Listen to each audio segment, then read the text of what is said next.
کہ جیسے مبتدا خبر موصوف صفت، یہ جیسا مبتدا ویسی خبر، جیسا موصوف ویسی صفت ہوتا ہے، عدد معدود میں 3 سے 10 تک، اس کو پھر دھیان دیجئے، 3 سے 10 تک مذکر مؤنث الٹا ہوگا. یعنی اگر آپ کو معدود، اچھا اور اعتبار یہاں پر معدود کا ہوتا ہے، معدود یعنی جس چیز کو گنا جا رہا ہے وہ اگر مذکر ہے تو عدد کی شکل مؤنث کی ہوگی، معدود اگر مؤنث ہے تو عدد کی جو شکل ہے وہ مذکر کی ہوگی. اب دیکھیے جیسے عشر روبیاتن، عشر روبیاتن، تو اب یہاں دیکھیے روبیات یہ جمع ہے روبیتن کی، اور روبیتن یہ مؤنث ہے. اب جب روبیتن مؤنث ہے تو اشرو جو دکھ رہا ہے آپ کو، اس کی 2 شکلیں تھی، یا تو اشرو یا تو عشرتن. تو عشرتن کی جو شکل ہے وہ گول تا کے ساتھ جو شکل ہے وہ تانیث کی شکل ہے، مؤنث کی شکل ہے، اور بغیر تا کے جو شکل ہے وہ مذکر کی ہے. لیکن آپ دیکھ رہے ہیں معدود ربیات ہے، اور ربیات جو ہے وہ مؤنث ہے، معدود مؤنث ہے، تو عدد کی جو شکل آ رہی ہے وہ بغیر تا کے والی شکل آ رہی ہے. عشرت ربیات نہیں آ رہا ہے بلکہ عشر ربیات 10 روپے.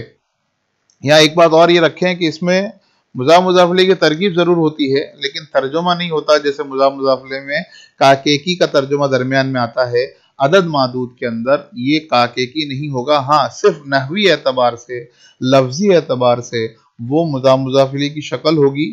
اس کے علاوہ یہاں پر ترجمہ پہلے معدود کا ہوگا اور پھر عدد کا ہوگا.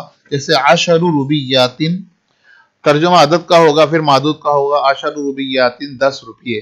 اب یہاں پر مضاف مضاف الیہ کی شکل بھی ہو گئی، اور جو دوسری چیز تھی کہ 3 سے لے کر 10 تک کے عدد میں معدود کے مخالف ہوگا تذکیر اور تانیث میں. دوسری مثال ہے ثلاثۃ اقلامن.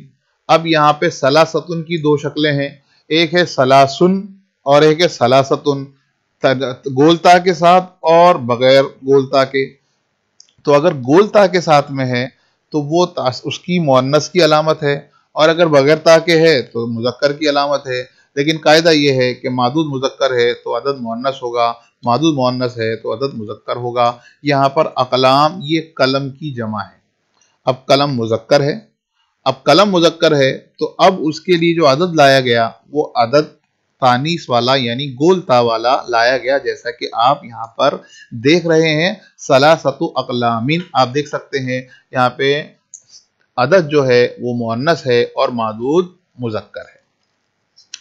تیسری بات جو ہمیں ملحوظ رکھنی ہے، جس کا ہمیں دھیان ہونا چاہیے، ہمیں لحاظ ہونا چاہیے، وہ یہ کہ صرف 3 سے لے کر 10 تک کے اندر عدد جمع کی صورت میں آئیں گے. عدد کے بعد جمع کی صورت آئے گی، عدد کے بعد جمع کی صورت آئے گی. اب جیسے آپ دیکھ سکتے ہیں عدد یہاں پر جتنی بھی مثالیں ہیں، صرف 3 اور 10 کے اندر یہ قاعدہ ہے کہ جب عدد 3 سے 10 ہوگا تو عدد کے بعد جو معدود ہوگا وہ جمع کی شکل میں ہوگا. اب یہاں پر آپ تذکیر تانیث والا قاعدہ اور اضافت والا قاعدہ تو ہے، لیکن تیسری بات جو ہے وہ یہ ہے کہ معدود صرف اور صرف کا مطلب یہ ہے کہ یہ قاعدہ صرف 3 سے 10 تک ہی کے بعد جمع کی صورت ہے، اس کے بعد تو معدود ہمیشہ واحد ہی آئے گا. اب معدود صرف اور صرف 3 سے 10 تک کے عدد کے بعد جمع کی صورت میں آئیں گے، جیسے 5 موظفات، 3 دولاب، 8 مہندسات، 6 ربیات.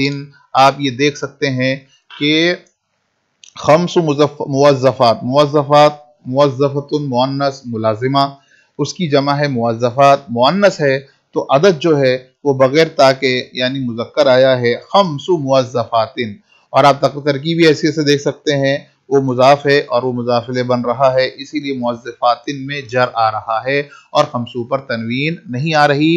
اور تیسرا جو قاعدہ ہے کہ معدود جمع کی صورت میں ہوگا تو یہاں پر آپ موظفات کو جمع کی صورت میں دیکھ رہے ہیں. ثلاثۃ دولاب، دولاب یہ مذکر ہے، الماری کی بات چل رہی ہے. ثلاثۃ دولاب 3 الماریاں، تو اب یہاں پر دولاب مذکر ہے، اسی لیے ثلاثتو مؤنث کی شکل میں دیکھ سکتے ہیں۔ مہندساتین، مہندستن کی جمع ہے، یہ واحیے منانس ہے، اسی لیے سمانیتو نہیں آیا بلکہ سمانی پر اس کو 8 کو سمانی والا عدد بیان کیا گیا۔ ست ربیاتین مذکر عدد، مؤنث معدود ربیاتین اور جمع کی شکل ہے۔ تو یہ آج ایک پہلا مرحلہ ہوا جس میں ہم نے عدد معدود کے قاعدے کو، ایک مرحلہ تھا 3 سے لے کر 10 تک، تو اس مرحلے کو الحمدللہ ہم نے پورا کر لیا۔ آئندہ انشاءاللہ 13 سے 19 تک کے عدد کے بارے میں اور اس کے آگے کے بارے میں انشاءاللہ بات کریں گے۔ ملتے ہیں آئندہ سبق میں۔ السلام علیکم ورحمۃ اللہ وبرکاتہ۔